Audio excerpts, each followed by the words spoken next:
Ang pangalan po ng Panginoong Jesucristo ang pangalang ikaliligtas. At ito po ay nakasulat dito po sa Gawa, sa 4 at 12. Pakinggan po natin.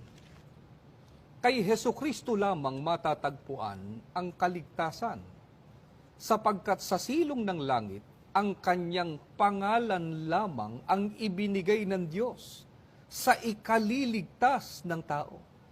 Mga kaibigan, sana po ay napansin ninyo ang pahayag ng Biblia na ang pangalan lamang ng Panginoong Jesucristo ang ibinigay po ng Panginoon Diyos sa ikaliligtas ng tao.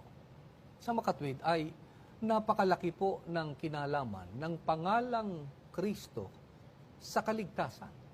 Kaya taglay po ng iglesyang ililigtas ang pangalan ng Panginoong Jesucristo na tagapagligtas. Kapatid na Leo, paano po ba kung itawag ang pangalan ng ating Panginoong Hesukristo sa kanyang iglesia? Iglesia ni Kristo, kapatid na Jello at mga kaibigan. At ito po ay bababasa natin dito po sa Roma, sa 16 at 16. Magbatian kayo ng banal na halik. Lahat ng iglesia ni Kristo ay bumabati sa inyo.